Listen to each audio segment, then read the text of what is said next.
CBSE Board, Class 9, History, Chapter 1, Part 3, audio by Renee Matthew. So we saw that the people belonging to the first estate had so much of privilege, they were exempted from paying taxes. The most important of these was exemption from paying taxes to the state. So state also collected lot of taxes. So apart from that, what about the interest and the loan? If people, that is 90% of the population, was constituted by the peasants.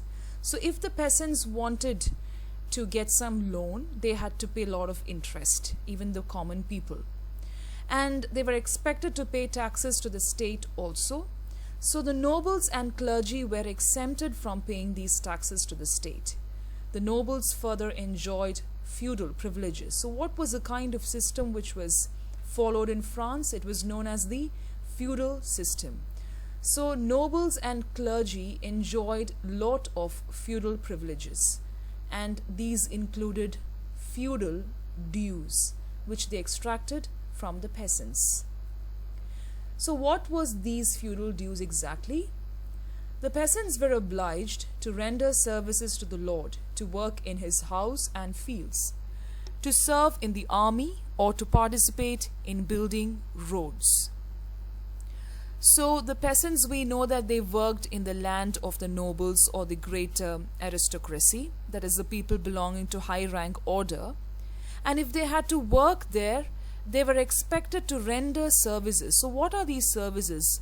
Like maybe the household chores like cleaning, fetching something, all these common chores were expected to be rendered by these peasants. So if they had to work in the field, they had to render these services, and they could serve in the army and even participate in building roads.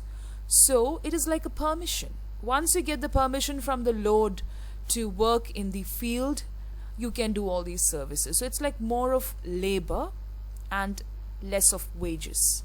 Whatever was paid to the peasants by the end of the day went back to the state. What is the other form of tax? It was from the church. Look at the word that is used there. The church too extracted. It is like extracting the dues from the peasants. Already the wages that were paid to them on a daily basis was very, very less. It was not a very high amount, and they never enjoyed any privilege in the society. They had to just work hard. There is a small picture which is given on the bottom part of the slide. It is a cartoon picture, but it says a lot. Look at the condition of the man. The clothes are not good, very tired, because every day you're working for the lords. So the church collected a form of tax which was called the tithes. And finally all members of the third estate had to pay taxes to the state. So tithes was the form of tax that you pay to the church. And what is it? Look at the vocabulary box which is given at the bottom of the screen. Tithe, a tax levied by the church comprising 1/10 of the agricultural produce. So whatever produce the peasants got from their agriculture or from their farming, 1/10 of the produce, either in goods form or in money form, whatever it is, you had to give to the church. It was levied by the church.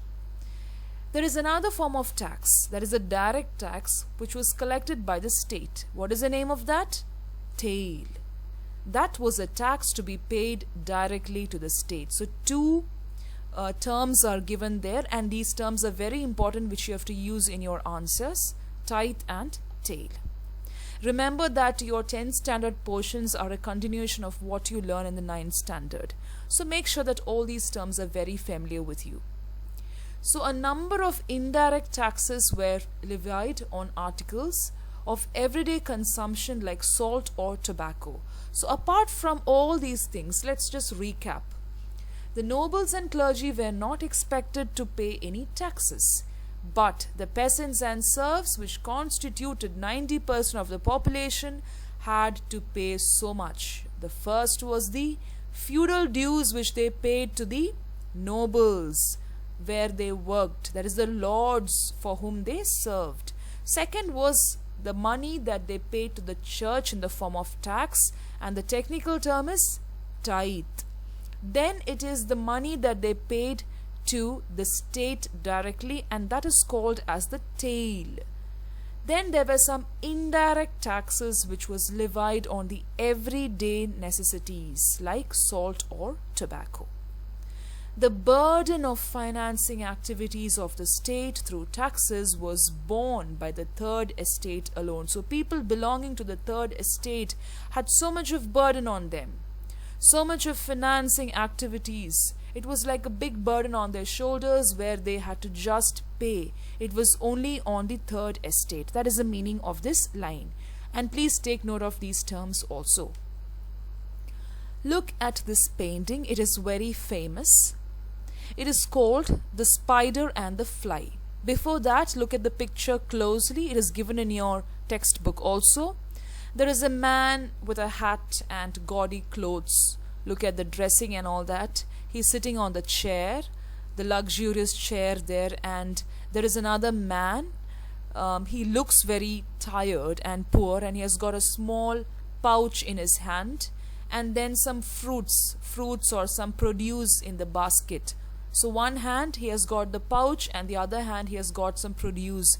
It can be fruits or something which he got from his produce in the other hand. And then you have some grains which is given on the bottom of the picture.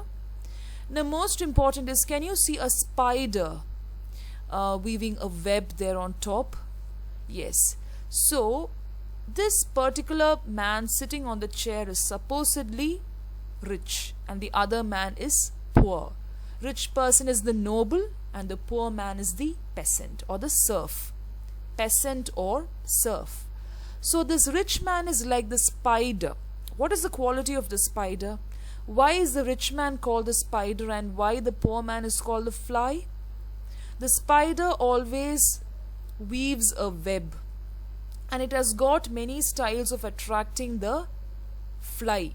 Maybe we will not be able to see with our naked eyes, we will not understand, because there are some signals which is sent by the spider that attracts the fly very well. It is a form of flattery. Any wrong means which is used by a person to attract others is known as flattery. So the spider has got all these techniques of attracting the fly, which is its food, and the fly gets attracted to the web and gets caught in the web. So this noble is also like the spider, which attracts the fly and it gets trapped inside the web. This painting is very important, and it shows the condition of the people in those times. It was not very good. The struggle to survive. Let's look at the vocab shape given there, the small oval shape.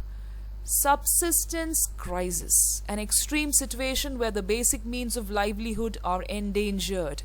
Now there are some basic necessities that people would love to have in their life, right? You have to satisfy your basic necessities. So when there is a situation where your basic necessities are restricted, where your basic necessities are curbed, it becomes very difficult for the normal people especially. Like for example, your food, the bread, the wheat, grains, cereals, pulses, all the basic needs which a person really required to live. All the others that you have is luxury. But these are the basic needs that is required by a person to really go on and prolong life. So when those things are restricted, life becomes really difficult, and because of that, the life becomes a struggle. And that is why you have the heading here, the struggle to survive. The population of France rose from about 23 million in 1715 to 28 million in 1789. I told you that this year 1789 is very important in the world history. So population just rose from 23 million to 28 million. So what happens? It led to a rapid increase in the demand, in the need of the people, especially for food grains, because that is one of the basic necessity. Without food you cannot live. Production of grains could not keep pace with the demand, so they produced grains. It's not that the government did not produce grains, but it was not enough to suffice the need of the people. They could not keep to the pace. They could not keep up with the demand of the people. So the first point, The price of bread, which was a staple diet of the majority, rose rapidly. So price of bread first rose up more than the grains. Most workers were employed as laborers in workshops whose owner fixed their wages. So you had to work to get your bread, right? So more people started working, but wages did not keep pace with the rise in prices. So the price of the bread is increasing, but the wages that you get is not increasing. It is like you get very poor pay, but you have to meet the need of yourself and your family with the poor wages that you got. So we can say that the peasants were not paid well. As the prices of the amenities increased in the market, their wages remained poor. It was not directly proportional, it was inversely proportional. So the gap between the poor and the rich widened. The poor people became poorer and the rich people became richer. Things became worse whenever drought or hail reduced the harvest. So if there was, suppose, a drought or a hail, people just couldn't sustain, they just died. It happens sometimes. You can't expect full harvest every time. There will be times when you will have very poor harvest, especially when you're struck with drought or famine or hail. Then it's like you cannot sustain if you don't have extra money. It happens even now in our country, right? But people can sustain if you have extra money, if you're paid well. Otherwise, it is a failure. This led to a subsistence crisis. I told you what is subsistence crisis?